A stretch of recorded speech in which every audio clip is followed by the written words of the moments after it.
We have residents that are asking the very limited number of police officers that we have to fight ICE agents on the street. America, the mayor of Minneapolis just said out loud what every Democrat is thinking. Not arrest criminals, not protect citizens, fight federal law enforcement, and watch the police chief's face when he says it. The man looks like he just heard his boss admit to a felony on camera. We did discuss the Insurrection Act. He certainly has the constitutional authority to utilize that. And liberals are in full panic mode because they know what's coming. Overwhelming federal force to restore a city where the mayor literally wants cops to attack federal agents.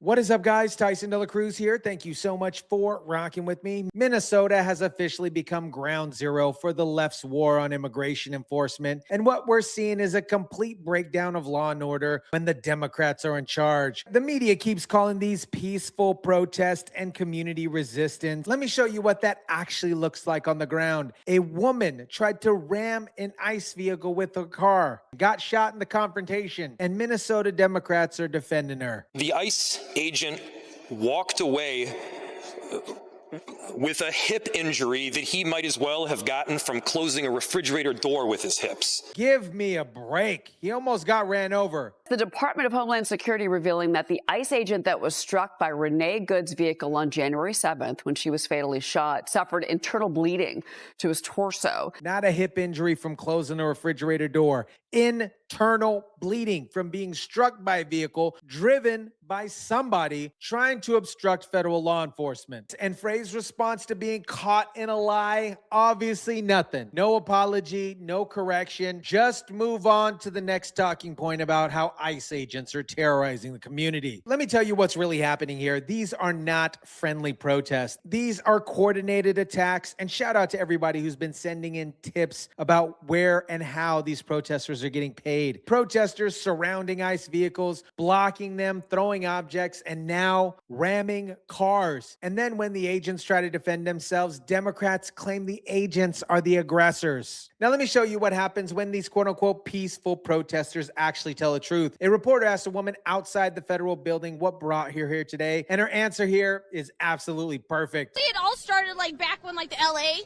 happened, and when like I started taking people in LA and I saw all those riots going on. I was pumped while watching those. She said she was inspired by the LA riots. She watched cities burn and thought, shoot, I'm freaking pumped while watching those. She's admitting on camera she came to the federal building in hopes of a riot, not peaceful protesting, not exercising her First Amendment rights, to riot. I'm mostly out here because I'm so sick of my neighbors being taken from their homes. It is disgusting. Except her neighbors are illegal aliens who have deportation orders by federal judges. They're not being taken out of their homes unlawfully. They're being removed lawfully after losing their cases in court, or maybe not even showing up at all. I also have a friend in there right now that got arrested for protesting. The FBI and ICE tracked him down while he was helping a friend, and they took him. Translation, her friend was obstructing federal law enforcement and they arrested him, and now obviously she's mad about it. This is the absolute crazy, ridiculous mentality that we're dealing with here. These people genuinely believe that if you disagree with the law, you can just ignore it. And if a federal agent tries to enforce it, you can attack them. And if you get arrested for attacking them, you are the victim. Now let's jump back to Mayor Jacob Frey's absolutely insane statement. He says residents are asking police officers to fight ICE agents on the street, not assist ICE, not coordinate with ICE, to fight with them. We cannot be at a place right now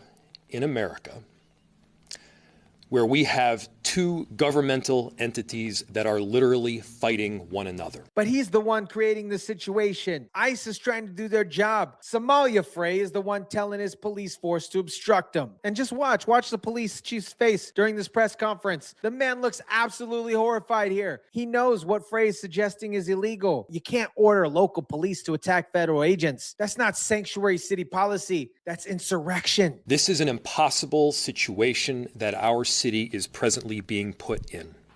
And at the same time, we are trying to find a way forward to keep people safe, to protect our neighbors, to maintain order. Frey keeps saying the city is in an impossible situation. It's not. The situation is actually very, very simple. Follow federal law. ICE has the legal authority to enforce immigration law. Minneapolis has no authority to obstruct them. And here's what makes this even more hypocritical. When Trump was president the first time and sent federal agents to Portland to protect the federal building from rioters, Democrats screamed about federal overreach and authoritarian tactics. Now, Trump is sending ICE to enforce deportation orders, which is literally ICE's job, and the Democrats are calling it tyranny. You can't have it both ways. Either federal law enforcement has authority to operate in your city, or we don't have a country. Frey, he's choosing the latter. Now let me show you how deep this insanity goes. A Minnesota state senator was asked directly if protesters had weapons and used them to attack ICE officers. Would that change your opinion on what is happening? The answer should disqualify this person from office. If they did, in fact, have some sort of weapons to use to attack the ICE officer, would that change your opinion of whatever unfolded next? Actually, no. Actually, no. Protesters could use weapons to attack federal agents, and it wouldn't change the opinion about who's at fault. What? And to see that the federal government has made a decision to attack and send more and more agents here and allow them to misbehave. They go on to say that ICE has been illegal, aggressive, and the federal government allows them to misbehave. So in their mind, ICE agents enforcing deportation orders are misbehaving, but the protesters attacking them with weapons are just neighbors helping neighbors. Come on. This is a state senator saying this, not some random protester. An elected official who took an oath to uphold the law is openly defending violence against federal law enforcement. So what's Trump's response to all this? Obviously, they're not playing any games here.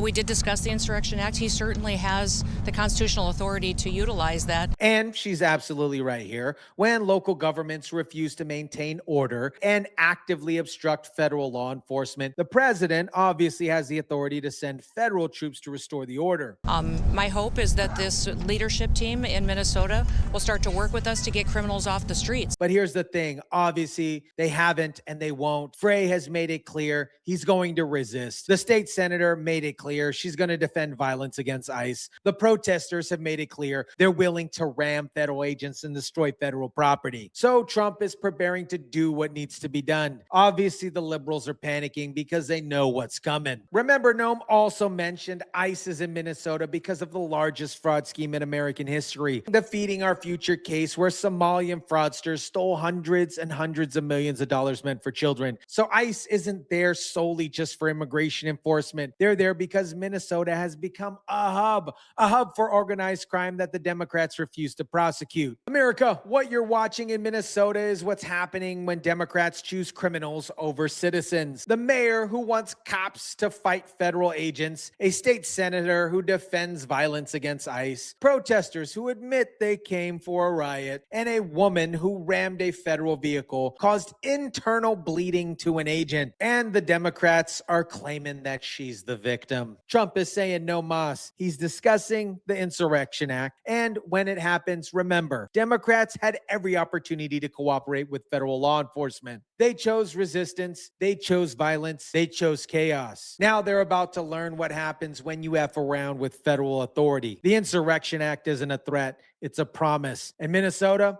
it's about to find out. Let me know what you think about this. Drop it down in the comment section down below. Smash the like button if you kindly would. Share, subscribe. And as always, guys, I'll catch you on the next one.